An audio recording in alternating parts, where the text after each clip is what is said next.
Ya Tuhan, terima kasih. Kami akan selalu bernyanyi karena kebesaran-Mu Tuhan. Kami akan saksikan kebaikan-kebaikan-Mu Tuhan. Karena kami tahu kalau kami Kau berkati, kami harus menyaksikan kemurahan-Mu, menyaksikan kemuliaan-Mu kepada banyak orang. Sehingga melalui kesaksian-kesaksian anak-anak-Mu Tuhan, banyak jiwa-jiwa dimenangkan. Banyak para pengusaha, para bisnismen Tuhan boleh kembali kepada Tuhan. Terima kasih Bapak. Kalau kami sebentar lagi dengan firman-Mu, Kau urapi kami semua mata, telinga, pikiran hati kami agar tertuju kepada firman-Mu. Dan urapi hamba-Mu, Kau taruh perkataan, taruh firman-Mu pada bibir hamba-Mu Tuhan. Sehingga kami diberkati di firman-Mu. Dalam nama Yesus kami siap dengar firman-Mu. Haleluya. Amin. Wah, suaranya luar biasa sekali ya. Waduh, kalau saya jangankan nyanyi, ngomong pun pales ya. Tapi gak apa-apa ya. Orang punya karunia masing-masing. Ya, nama saya Budi Haji Salim ya. Terima kasih untuk undangan dari Pak Dr. Heri ya. Ini pertama kali saya di Tomang Chapter. Sebenarnya saya sudah lama di Gospel ya.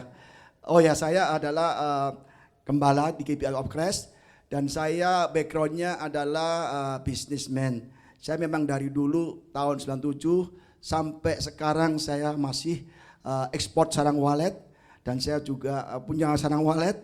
Dan memang dalam usaha ini tidak mudah saudara ya. Kita semua apalagi para senior di tempat ini, para pengusaha pasti juga mengalami pasang surut dari bisnis. Kalau soal mengenai bisnis ini, memang saya sering mengalami. Dari tahun 98, 2010, 2016 itu kita bahkan waktu COVID kita mengalami bahkan sangat tidak enak. Ya, bangkrut di tahun 2010, ya, bangkrut lagi di tahun 2016, ditambah lagi ada malapetaka, istilah kebakaran, di COVID juga. Tapi itu memang saya alami berkali-kali, justru di dalam masalah itu saya menemukan Tuhan. Bahkan saya kenal Tuhan lebih dekat lagi. Maka setiap kali ada masalah saya bersyukur, Tuhan apa pesanmu lagi? Ya, jadi businessman itu memang tidak enak saudara. Selalu ada pasang surutnya, tapi ya itu lebih baik lagi kalau kita tetap bersyukur kepada Tuhan ya. Kita saksikan bahwa di dalam penderitaan pun kita juga harus bisa memuji Tuhan ya. Pada hari ini saya akan sampaikan firman Tuhan dengan judul The Blessing in the Midst of Crisis ya. Jadi berkat Tuhan di tengah-tengah penderitaan atau malapetaka atau bencana ya. Karena waktu saya dikasih tadi berapa? 25 menit ya. 30 menit saya juga bingung kan. Tapi gak apa-apa lah, saya karena di Gospel maka saya lebih banyak kesaksian. Tapi saya harus bacakan dulu firman Tuhan sebagai penuntunnya ya. Kita buka dari Lukas pasal 5 ayat 1 sampai 7 dulu ya. Saya bacakan, demikianlah firman Tuhan. Pada suatu hari kali, Yesus berdiri di pantai danau Genesaret. Sedang orang banyak mengerumuni dia hendak mendengarkan firman Allah. Ia melihat dua perahu di tepi pantai. Nelayan-nelayannya telah turun dan sedang membasuh jalannya. Ia naik ke dalam salah satu perahu itu, yaitu perahu Simon, dan menyuruh dia supaya menolakkan perahunya sedikit jauh dari pantai. Lalu ia duduk dan mengajar orang banyak dari atas perahu. Setelah selesai berbicara, Yesus berkata kepada Simon, bertolaklah ke tempat yang dalam, tebarkanlah jalamu untuk menangkap ikan. Simon menjawab, Guru, telah sepanjang malam kami bekerja keras dan kami tidak menangkap apa-apa. Tetapi karena engkau menyuruhnya, aku akan menebarkan jala juga. Dan setelah mereka melakukannya, mereka menangkap sejumlah besar ikan. Sehingga jala mereka mulai koyak. Lalu mereka memberi isyarat kepada teman-temannya di perahu yang lain supaya mereka datang membantunya.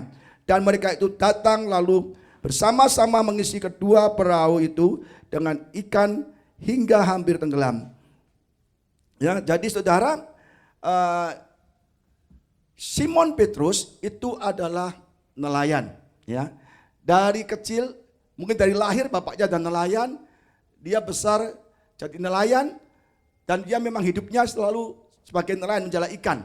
Ya, tapi pada waktu itu memang dia anehnya tidak menangkap ikan sama sekali. Kan aneh sekali saudara. Ya. Biasa dapat ikan, ya kan. Dia hari itu, pagi itu dia lemes pulang dari menjala ikan, kok gak dapat apa-apa, ya kan. Stres.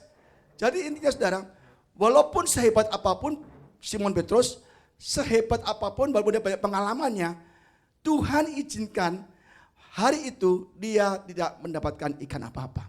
Saya percaya ini karena Tuhan. Ya, tidak mungkin nelayan yang hebat, yang handal tahu di mana ada ikan, kapan ada ikan, di daerah mana ada ikan, di sisi mana ada ikan. Masa semalam lama nggak dapat ikan sama sekali? Ini pasti Tuhan Yesus tidak kasih ikan sama sekali. Ya. Ini saya baca juga di kejadian di kitab nabi-nabi kecil. Ya, saya kemarin sudah khotbah berkali-kali. Ternyata malapetaka, bencana, hukuman atau apapun itu Tuhan yang menentukan. Ya. Mengapa Petrus tidak dapat ikan? Tuhan ingin menyatakan kemuliaannya kepada Petrus. Ya. Jadi memang saudara, dia mendengarkan firman Tuhan seperti kita hari ini mendengarkan firman Tuhan. Kita harus percaya ya bahwa Tuhanlah yang mengatur hidup kita. Ya. Sebagai pengusaha pun juga demikian. Tidak selalu mulus. Tadi Bapak juga kesaksian, hidup itu tidak seperti yang kita harapkan. Kalau soal kekurangan, bisnis lagi turun, bangkrut, lagi apapun, itu Tuhan izinkan supaya kita itu tidak tegar tengkuk, sombong banyak. Kita lihat saja waktu COVID kemarin, ya. Saya banyak khotbah di Full Gospel. Saya memang orang Full Gospel, saudara. Oh ya, sedikit kesaksian. Saya tahun 2010 saya baru bertobat, ya. Baru bertobat, saya memang dulu nakal banget kan. Pak Yohanes tahu, ya kan. Teman saya udah lama tahun 2000 ya. Saya nakal banget. Saya narkoba, ngerokok, main perempuan, itu sudah begitu karena hidup kita udah enak kan. Jadi apa-apapun kayak kita gampang aja, nggak takut Tuhan. Saya bertobat tahun 2010 ya kan. Terus istri saya bilang, ya bertobat saya dibaptis di Israel. Setelah pulang dari Israel saya berpuasa 40 hari, tiap pagi baca firman Tuhan. Istri saya bilang gini, kamu kalau baca firman Tuhan nggak tahu, sekolah aja Alkitab ya kan. Memang saya orang nakal, nggak suka sekolah, apalagi baca-baca buku nggak pernah, apalagi sekolah lagi. Kalau kamu nggak mau sekolah, aku temenin deh. Istriku memang pinter pelajaran kan, dia memang pinter banget ya. Dia kumlot kan. Oke lah, ditemanilah sekolah di Petamburan sini kan, STTBI, ambil master teologi kan. Akhirnya saya langsung master karena saya S1-nya di Amerika juga di Oral Roberts. Terus sekolah, begitu sekolah saya mulai jatuh cinta sama pelajaran Alkitab. Begitu mulai saya senang sekali, waduh tertarik sekali. Istri saya mundur. Loh kenapa mundur? Udah kamu yang sekolah aja. Aku kamu udah seneng, aku tetap bisnis aja. Walet isi udahlah akhirnya saya sekolah. Nah teman kebetulan saya waktu sekolah itu supaya saya tidak kembali ke lingkungan lama, lingkungan yang nakal, narkoba, main perempuan. Saya ditarik oleh seorang namanya Andi Sapero yang kenal ke Full Gospel. Ya kalau Full Gospel. Nah di situ saya mulai bersaksi karena saya tuh orangnya gagap, kalau ngomong cepat gak jelas saya minder. Saya mulai bersaksi kan, dan saya mulai bertumbuh, bisa mulai bersaksi, akhirnya dipanggil chapter dan mulai saya bisa belajar berkhotbah. Saya orang yang minder, takut ngomongnya cepat gak jelas, saya minder sekali. Tapi akhirnya saya mulai bertumbuh di Full Gospel. Jadi intinya saya adalah produk Full Gospel. Ya. Jadi saya pengusaha, tapi saya bertumbuh di Full Gospel dan saya juga sama Pak Yohanes nih sama-sama satu chapter, ya kan? Karena akhirnya tahun 2015 saya menjadi gembala gereja, saya harus mundur saudara. Dan di tengah-tengah saya melayani Tuhan dengan sungguh-sungguh, buka gereja, ya kan? Saya sudah mengalami banyak masalah tahun 2010 bangkrut, Tuhan pulihkan lagi, habis total semua habis, ya kan? Sampai semua habis, tidak ada tersisa sama sekali. Tuhan pulihkan dan saya sekolah Alkitab. Tahun 2016 ada masalah lagi. Bangkrut lagi saudara. Loh kan? Bangkrut lagi. Tuhan kenapa nih? Saya melayani engkau. Saya sekolah Alkitab. Khotbah di mana-mana. Kok saya bangkrut lagi saudara? Saya akhirnya, saya bangun ruko. Ada 6 ya kan. Ruko di depan Dr. Heri ini. Di Greenfield. Ya. Saya pikir, pokoknya kalau bangun ruko, dirobohkan rumah lama, dipasang plang pasti laku kan, dijual. Ruko hubungi Budi kan, wah kasih keren pasti kan. Saya jual waktu itu kan, akhirnya saya jual. Waktu pondasi saya nggak punya uang, loh belum laku-laku. DP enggak ada telepon saudara.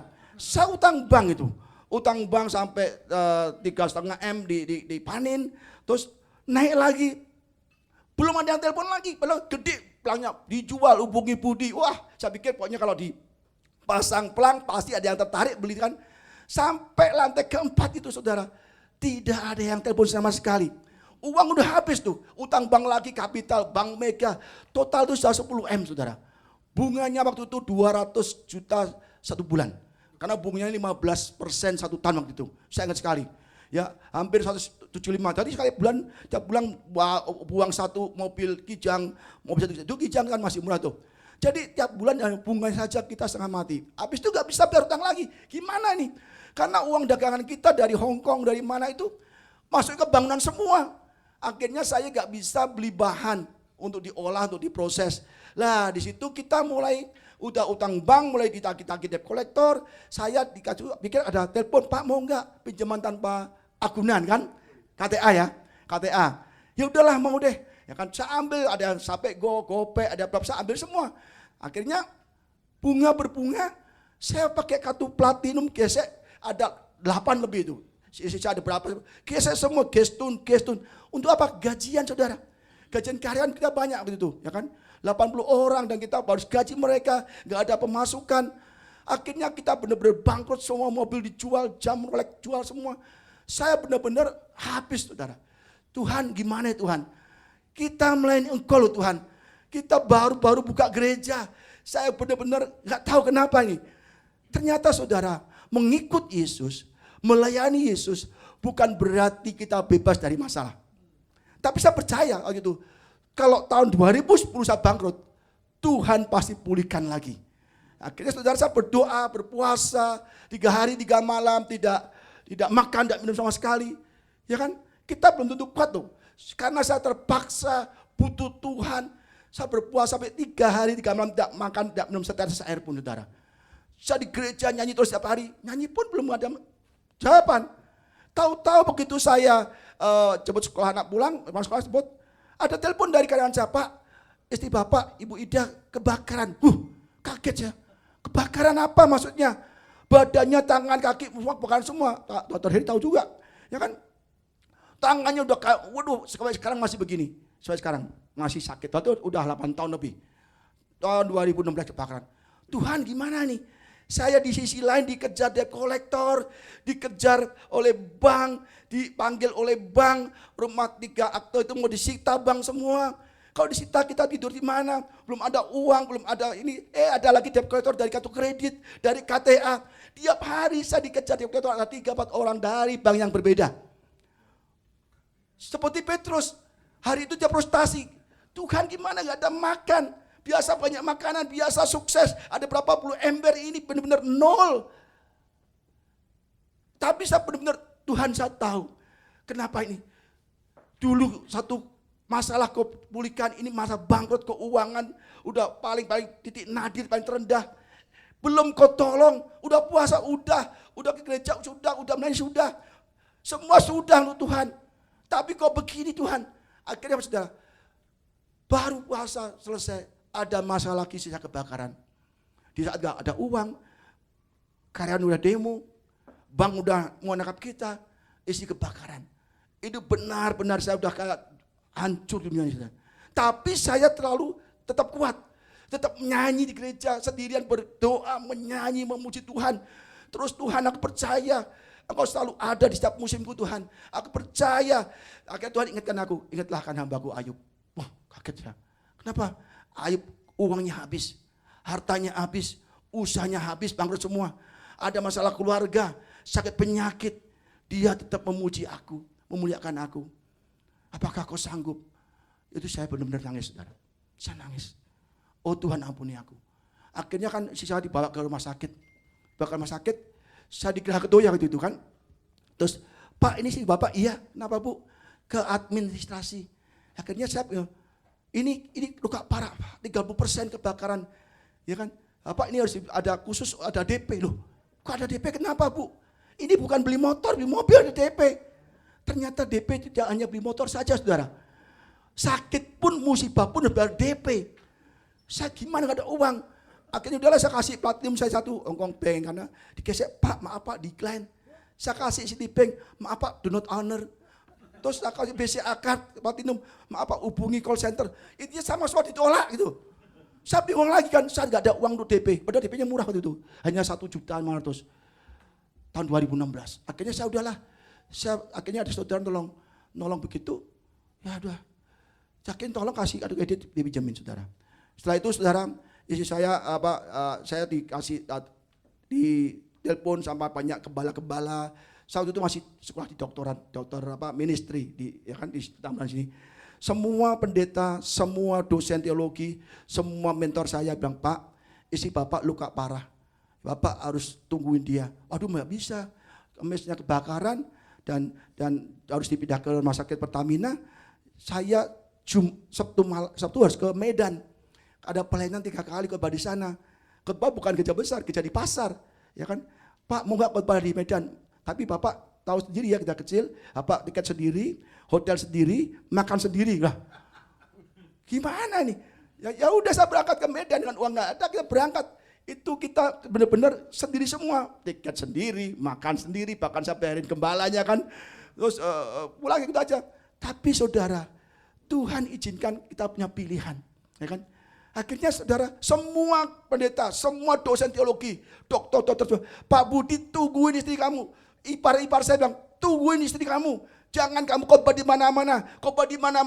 Kamu tuh Yerusalem dulu, Yudea Samaria baru ujung bumi. Kamu ujung bumi dulu, tapi Yerusalem kamu hancur, keluarga hancur. Keluarga juga pelayanan, tahu nggak? Wah, banyak ngomel saudara. Dosen-dosen, kamu harus tunggu istri kamu. Ini juga pelayanan. Wah, saya dilema sekali. Dia di rumah sakit, di rumah juga dikejar-kejar utang, ya kan? Di teror-teror terus, dipanggil-panggil dia kolektor. Ada pelayanan juga, saudara. Ini pilihan. Akhirnya istri saya cepat malam harus pindah ke Pertamina karena tidak bisa menangani kedoya. Di sana ada yang dibakar. Di dalam ambulans saya bilang, saya besok mau ke Medan loh, gimana? Nah, harus ke Medan karena ada khotbah jadwal 3 kali. Gembalanya sih ngomong, Pak Budi cancel aja, ya istri kamu kebakaran, ya kamu cancel aja, nanti saya kasih jadwal lain hari. Saya bilang nggak bisa, saya doa dulu. Akhirnya saya di ambulans bilang gini, kamu jangan sekali-kali kamu itu membatalkan pelayanan. Loh, kamu gimana? Tenang saja, ada Tuhan, ada dokter, ada suster. Kamu berangkat ke Medan. Saudara, istri saya malah hatinya lebih dari pendeta, saudara. Semua pendeta, gembala, dokter bilang, batalkan semua pelayanan. Minggu itu saya penuh pelayanan di Book Gospel 3 kali. Akhirnya saudara, saya pelayanan di Medan KKR 3 kali waktu satu minggu itu, saudara. Hari Minggu itu. Saya sawara sampai habis. Pulang dari Medan Senin itu, saudara. Saya masih ke Book Gospel di Hotel 88. Saya capek sekali. Selasa pelayanan lagi. Di kampung-kampung, saudara. Sampai saya sakit, khotbah itu isu banyak. Tapi saudara, itu benar-benar titik balik dari saya. Begitu kita ada masalah bisnis, ya kita tidak mengamuk sama Tuhan, tidak menyalahkan Tuhan, ya. Tapi saudara, itu benar-benar titik balik dari saya. Ketika saya melayani Tuhan, ya, mengutamakan pekerjaan Tuhan, tidak melihat masalah saya, kebangkrutan saya, masalah keluarga saya, keuangan saya, dan kejar apapun, saya enggak pegang itu. Saya khotbah dengan semangat, dengan apa? Walaupun pulang dari hotel lemes lagi kan. Semangat ibu ibadah. Habis itu pulang itu, sejak itu ada berkat Tuhan yang luar biasa sekali. Orang Taiwan telepon, Pak Budi, Mr. Budi, saya mau beli sarung karet. Maaf Pak, ini udah Lebaran ini lagi puasa, semua karyawan udah mau pulang mudik kan, ya kan? Tapi saya mau pesan dulu, saya nggak bisa Pak, apalagi yang akan produksi isi saya kan. Saya di kapal semua nggak bisa diisolasi, saya pun nggak bisa nengok kan diisolasi, ada kaca khusus untuk lihat. Waduh, gimana nih? Pak, maaf saya nggak bisa, tapi nggak apa-apa lah, saya transfer dulu. Transfer dulu 400 juta waktu. Saya transfer dulu, nanti kalau sudah kalian pulang dari mudik, saya kirim dulu ya. Wah, haleluya kan. Saya terima uang, langsung saya bayarkan THR sama orang-orang yang ngancam dulu. Yang ngancam apa saya saudara. Habis itu saudara, tidak lama lagi ada dari Singapura. Pak, saya mau di sarang burung.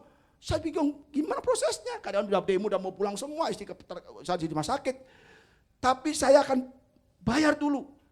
Ada lagi bayar dulu saudara.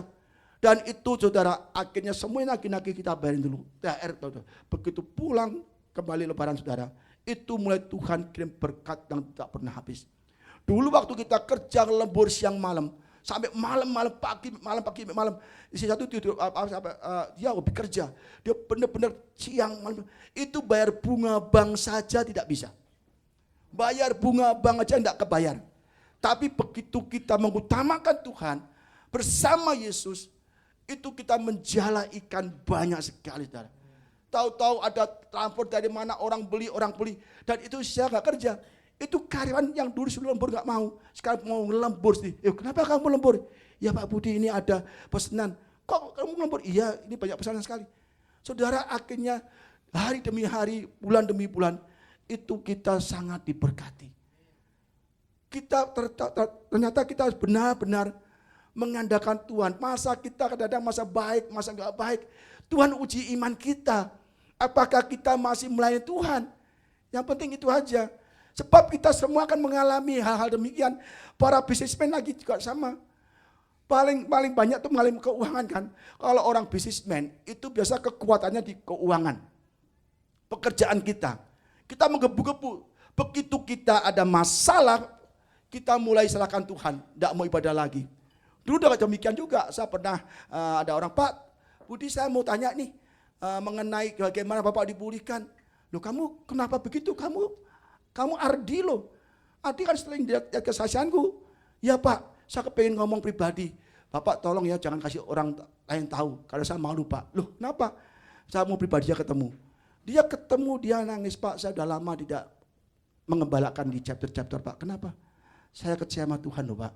Saya waktu jadi Ardi, jadi PC, uang saya semua untuk Tuhan.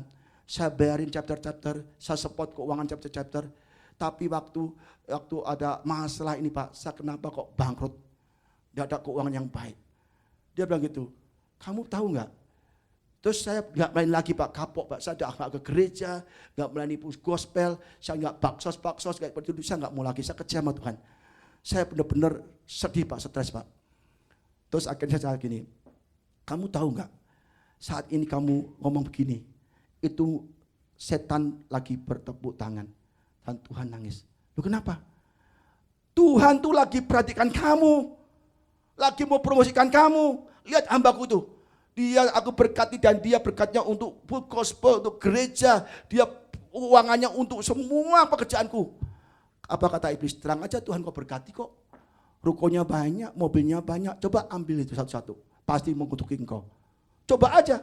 Langsung dia habis. Diambil semua. Benar. Dia ngutuki Tuhan. Dia langsung sadar dan dia nangis. Dan dia kembali lagi pelayanan di gospel.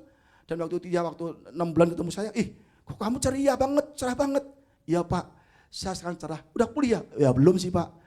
Tapi saya semangat sekali Pak, karena saya udah benar-benar dikuatkan oleh Tuhan. Dan itu hanya ujian. Akhirnya saudara, setahun kemudian ketemu lagi dia, semuanya sudah dipulihkan. Jadi segala sesuatu yang itu Tuhan izinkan untuk menguji iman kita. Ya. Jadi saudara, kalau kita ada masalah pekerjaan, bisnis, usaha, kesehatan, Tuhan izinkan. Maka saya benar-benar mengenal Tuhan dari berbagai masalah. Seperti COVID juga demikian COVID. COVID bagaimana banyak orang full gospel. Ya, saya khotbah di full gospel itu di COVID banyak sekali. Di rumah sakit. Itu mereka pada mengeluh, ada pengusaha dari GrabFood, dari Gojek, dari apapun. Mereka semua menyerahkan Tuhan. Saya bilang tenang saja, ini masalah ini COVID yang nyela sementara, hanya untuk menguji kemurnian hatimu, ya kan? Mereka Pak, saya udah nggak kuat lagi Pak untuk gospel, ya kan? Saya bilang gini, Pak tolong doakan, ya kan, supaya saya dipulihkan. Saya tanya dulu, waktu kamu sukses gimana? Waktu kamu sukses punya rokok banyak, punya usaha banyak, apa yang telah kamu lakukan untuk Tuhan? Apakah kamu sudah memberikan kontribusi untuk pekerjaan Tuhan? Gerejamu, gospel, atau mungkin sudah persepuluhan? Tidak pernah Pak. Cobalah, mulai hari ini, kamu kontribusi ke pekerjaan Tuhan, persepuluhanlah ke gereja kamu. Maaf Pak, dulu saya memang banyak uang, sekarang saya dapat Grab itu setengah mati. Kalau saya persepuluhan Pak, itu 600.000, saya berat. Ingat gak? Janda di Sarfat mengalami kekeringan, mengalami kelaparan. Ya. Apa dia lakukan? Memberi pekerjaan Tuhan, yang Tuhan perintahkan untuk memberikan pada Elia, pekerjaan Tuhan. Begitu kita memberikan pada Elia pekerjaan Tuhan, apa terjadi? Janda dipelihara Tuhan dengan kelimpahan. Amin. Banyak pengusaha itu kaya, tapi bukan untuk memperhatikan pekerjaan Tuhan. Kenapa kita semua jadi pengusaha? Karena Tuhan memakai kita menjadi berkat bagi banyak orang, khususnya bagi pekerjaan Tuhan. Kalau kita hanya mementingkan pabrik kita, toko kita, mobil kita, nambah mobil, nambah toko, nambah pabrik, saudara seperti jemaat di Laodikia. Itu benar-benar kaya semua punya pabrik. Mereka nggak butuh Tuhan, tapi Tuhan di luar mereka. Dia bilang, aku akan mengetuk pintu. Kalau kau bukakan, aku akan masuk. Engkau kaya, di mataku kau telanjang. Jangan sampai kita kaya di sini, tapi di mata Tuhan kita telanjang, nggak punya apa-apa. Ingat, kita nggak tahu kapan kita dipanggil Tuhan. Teman saya pada mati satu-satu, masih muda. Ya, kekayaan ditinggal semua. Sekarang kita tanya, apalagi kita sudah senior semua ya. Tidak ada yang kurang dari, tidak ada yang di bawah 30 kan? Ya kan? Saya pun juga udah 60 saudara. Saya tetap semangat dalam Tuhan. Kalau baru 60. Jadi kita nggak tahu kita dipanggil Tuhan. Kalau kita dipanggil Tuhan, apa yang kita persembahkan kita bantu Tuhan. Mobil kita, enggak juga. Rumah kita, malah bikin berantem anak kita rebutan warisan. Yang penting saudara, kita harus memikirkan pekerjaan Tuhan. Apa yang kita miliki, itu harus dipertanggungjawabkan. Talenta, ya, ada yang 1, 2, 5. Nanti pada akhirnya Tuhan akan datang kepada kita meminta pertanggungjawaban. Harta kita, kamu sebagai pengusaha, aku berikan kamu keahlian untuk menjalankan kekayaan. Apa yang sudah kau berikan untuk aku? Apa keuntungannya bagi aku? Kalau kita tidak pernah memberikan keuntungan bagi Tuhan, tidak memberkati pekerjaan Tuhan, dalam hal ini gospel, atau di dalam gereja, atau untuk sesama kita, kita seperti orang yang bisa satu talenta yang dipendam, yang tidak berguna bagi Tuhan, dan dengan keuntungan bagi Tuhan, dan kita akan dicampakkan di neraka selama-lamanya. Ingat, kita hidup gak lama. Hidup gak lama. Mungkin bisa hari ini, ya bukan saya ngomong balik, mungkin bisa hari ini, mungkin kan. Besok, lusa, bulan depan, apakah kita siap kalau malam ini Tuhan panggil? Kalau kita memberi berkat Tuhan, itu kita nggak bakal kurang. Tuhan akan limpahkan lagi, saudara. Ini kita Petrus, dia Tuhan, Yesus, Guru, aku nggak bisa tebarkan jala. Kemarin semalaman aku menjala ikan, tidak ada ikan sama sekali. Aku capek, frustasi, semalaman belum tidur, tapi aku masih khotbah dengarkan firman Tuhan. Petrus dan teman-teman capek, frustasi, pagi-pagi mendengarkan Tuhan berkhotbah. Habis berkhotbah diuji lagi, kamu ke sana lebih dalam lagi. Jala, tebarkan jala. Guru, aku udah capek, gak bisa. Kedua ini aku sudah coba semalamannya. Di semua ujung danau sudah aku jala ikan, tidak pernah ada. Aku pengalaman, tapi waktu itu gak ada, percuma. Apalagi udah hampir siang, mana ada ikan siang. Gak ada guru. Dan dia benar-benar, guru, bukan waktunya menjala ikan. Bahkan engkau siapa guru? Engkau adalah carpenter, engkau adalah tukang kayu. Tukang kayu bisa ngajarin aku bagaimana menjala ikan. Aku yang pengalaman menjala ikan, aku tahu kok ini gak ada ikan. Engkau apalagi hanya tukang kayu. Tapi Petrus dan murid dan teman-temannya ketika mendengarkan firman Tuhan, dia imannya timbul. Imannya timbul dan percaya, walaupun itu gak mungkin terjadi, gak dapat ikan, itu waktunya bukan jala ikan, tapi dia tebarkan jala juga, dapatnya banyak, saudara. Jadi kadang-kadang Tuhan izinkan kita di dalam masa paceklik, masa kekurangan, masa bangkrut, masa yang tidak enak, atau sakit penyakit, Tuhan izinkan. Ya, coba Tuhan tahu, kita harus mau taat, percaya bahwa segala sesuatu itu Allah itu bekerja untuk kebaikan, saudara. Itu benar-benar saya alami. Akhirnya di dalam waktu COVID, saya juga sepi lagi. Udah pulih lagi, COVID. Istri saya udah habis banyak di Singapura, operasi berkali-kali. Tidak ada hasilnya sekali. Masih tangannya begini. Pada ingat dulu aku pernah kebakaran. COVID 3 tahun lagi. Kita juga tidak bisa ekspor lagi. Kita benar-benar hancur, saudara. Tapi di tengah-tengah kerajaan itu Tuhan tetap pelihara. Ya, pelihara, dan saya mulai justru COVID itu saya pelayanan ke luar pulau, ke Sangir, ke Manado, ke Medan, ke luar pulau. Itu habis ratusan juta untuk memberkati hamba-hamba Tuhan di seluruh Indonesia, khususnya GBI. Saya berkati saudara. Dan bahkan saat COVID juga saya ada kedatangan ibu-ibu, Pak, anak saya kos di Mangga Besar sama istrinya, anaknya mau diusir hari ini Pak, dia nggak ada uang. COVID dia nggak bisa bayar uang kontrakan saudara. Dan dia, Pak, loh saya juga nggak ada uang Bu, pikiran uang saya 3 gopek. Ya kan gimana nih, ada uang, pikir berapa Bu butuhnya? Ya butuh lakpek Pak, 600.000. Anak saya kalau nggak kasih uang hari ini besok mau diusir dari kosnya Pak. Wah saya dilema, COVID gak ada uang, gak ada kerjaan, saya dimintai uang lagi. Akhirnya saudara, ya udahlah, saya kasih uang adanya 500 dan saya pinjam anak saya 100.000, saya kasih ini Bu 500.000. Ternyata dia di tengah kekeringan, gak ada duit pun ada orang minta kita loh saudara. Tuhan datangkan orang kepada kita untuk minta bantuan kita di saat kita juga butuh bantuan. Akhirnya ya udah Bu saya kasih 500.000. Tahu apa yang terjadi saudara? Besoknya ada ibu-ibu juga telepon pada Pak, saya closing asuransi, saya mau kasih Bapak berkat untuk gereja. Dikasih berapa saudara? 6 juta. Jadi kadang-kadang di saat kekurangan kita, di saat kita bangkrut, bukannya berkat yang datang, bukannya uang datang atau orang kaya yang datang, tapi justru orang-orang yang miskin, orang butuh pertolongan datang pada kita. Kita diuji juga, apakah kamu masih bisa memberi dari apa yang kamu ada? Ya Tuhan yang ada segini aja, saya kasihkan saudara. Dan saya benar-benar kagum Tuhan luar biasa sekali. Lah buat Tuhan, kamu kalau berkati gampang, berkati kayak gampang itu, pakai orang miskin datang lagi. Kadang-kadang aneh saudara. Pokoknya kasih orang bank, orang kaya, kasih berkat, kayak gampang kan Tuhan bisa kan? Bisa. Tapi Tuhan kasih kita untuk berbuat sesuatu kebaikan dulu, menabur dulu. Bisa nggak kira-kira Yesus menyuruh ikan lompat ke perahu Petrus? Bisa. Ayo ikan, jam, lompat ke perahu penuh. Bisa nggak? Bisa. Oh Tuhan bisa kirim burung puyuh kok dari seluruh arah datang ke kemah Israel di padang gurun. Bisa kan? Bisa. Kenapa nggak langsung ikan-ikan? Ayo baris lompat ke perahu Petrus ya, penuhin dia. Bisa nggak? Bisa. Tapi Tuhan butuh kita melakukan ketaatan. Butuh Petrus melakukan ketaatan. Apakah kamu masih taat, masih percaya di tengah siang hari nggak ada ikan, di saat kamu bilang nggak ada ikan, nggak yang mustahil, kamu masih nggak mau menjalankan seperti yang perintahkan? Guru, sekalipun nggak ada ikan, aku akan lakukan karena Engkau yang perintahkan. Akhirnya saudara, kita bisa survive sampai sekarang. Dan saya terus melayani Tuhan.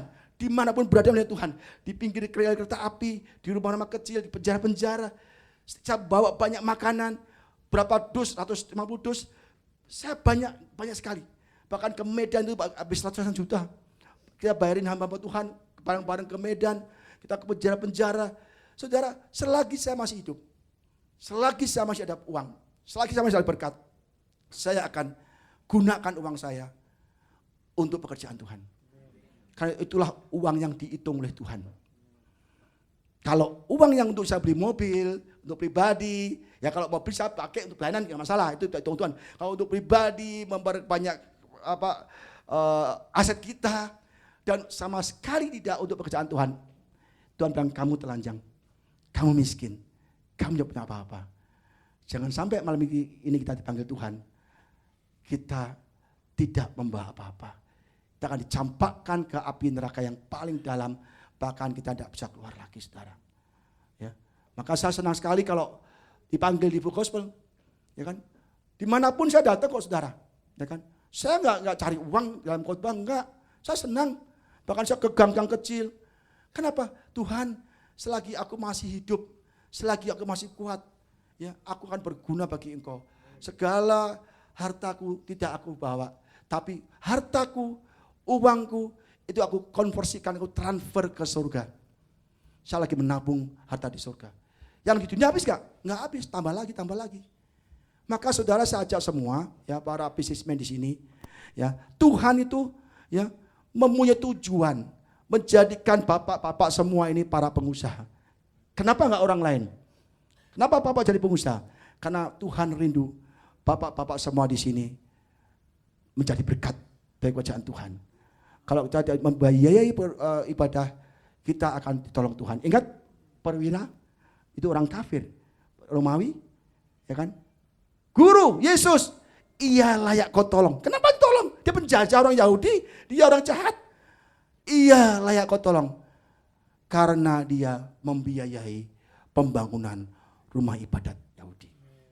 Ditolong. Tuhan tidak pernah berhutang. Maka saudara, buatlah Tuhan senang dengan apa yang kita terima dari Tuhan. Jangan untuk memuaskan diri. Kalau kita diri sendiri tidak akan pernah puas. Nggak pernah puas. Kalau melihat akuan, puas nggak puas dia terus semua. Tapi ingat, mereka nggak masuk surga semua.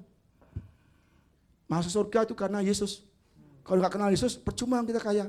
Kita kaya di dunia, mati juga nggak apa-apa kok. Maka lebih baik kita ya yang pertama kaya di mata Tuhan. Ya, dengan cara apa? Saya nggak punya usaha, saya udah pensiun. Kaya di mata Tuhan adalah kita berguna bagi pekerjaan Tuhan. Kalau kita nggak bisa kontribusi secara keuangan, kita kontribusi membawa jiwa. Tuhan pasti tahu apa yang kita miliki, apa yang kita punya karunia. Udah kita mungkin, Pak saya gak kerja lagi Pak, itu Tuhan masih bisa pakai. Apa? Untuk membawa jiwa-jiwa ke Full Gospel. Saya percaya di banyak bangku kosong kok. Ya kan? Jadi karena waktu saya sudah selesai ya, waktu singkatnya banyak, ini saya gak bisa detail-detail, tapi karena di Full Gospel ya udahlah saya timpalkan kesaksian ini yang singkat pun gak detail. Saudara, jadi intinya begini. Selagi kita masih bernapas pagi ini, kita pikirkan, Tuhan, apa yang aku berikan untuk pekerjaanmu?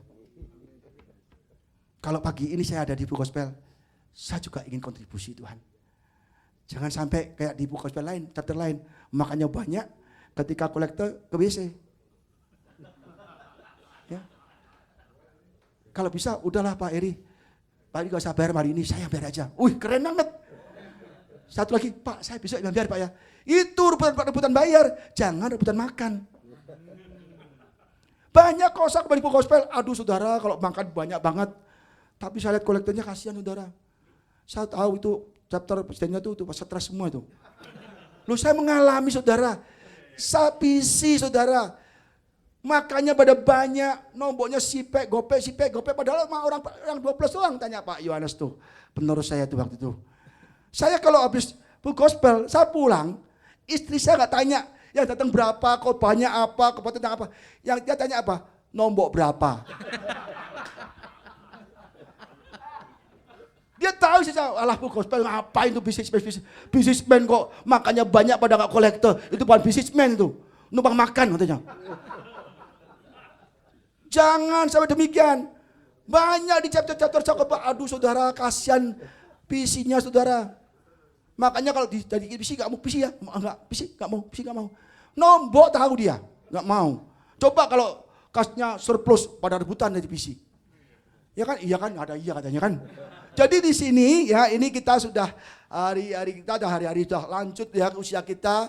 Pergunakan sisa waktu hidup yang masih ada. Mari kita perhatikan pekerjaan Tuhan di chapter ini. Saya percaya Tuhan akan perhatikan hidup bapak-bapak semua. Amin. Yang sakit pasti disembuhkan, yang lemah pun dikuatkan, yang mengalami berbagai masalah keuangan, pekerjaan, bisnis, Tuhan pulihkan 2 perahu ikan penuh. Amin saudara. Ya, jadi saya gitu, saya kira cukup sekian karena waktunya udah habis ya. Habis banyak ya. Udah lewat. Saya pikir baru 15 menit. Ya, saya pikir baru 15 menit saya khotbah, ternyata udah lama juga ya. Tapi nggak kasih kode sih tadi, maaf ya. Tuhan terima kasih kebaikan-Mu Tuhan. Hari ini kami percaya biarlah semuanya bukan karena kekuatan kami, tapi anugerah Tuhan. Kami tidak bisa berbuat apa-apa, tapi semuanya karena kekuatan Tuhan yang menopang kami Tuhan. Berkati setiap yang hadir pada siang hari ini. Kami mau terus percaya pada Tuhan di tengah-tengah hidup kami, di tengah-tengah usaha kami. Kami tahu tahun ini tahun yang tidak baik. Tahun ini tahun resesi besar yang akan datang. Tapi anak-anak-Mu Tuhan di tempat ini, umat-umat-Mu Tuhan kami percaya. Kami siap menghadapi berbagai masalah resesi. Karena Tuhan yang menopang kami. Tuhanlah kekuatan kami. Di dalam nama Yesus, kami bersyukur syukur. Haleluya. Amin. Saya mau nyanyi satu lagu ya. Nyanyi bareng-bareng yuk.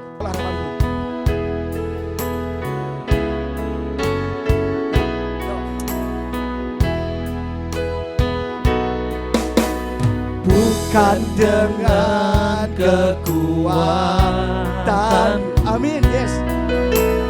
Ku dapat jalani hidupku tanpa Tuhan, tanpa Tuhan yang di sampingku. Ku tak mampu sendiri, Engkaulah kuat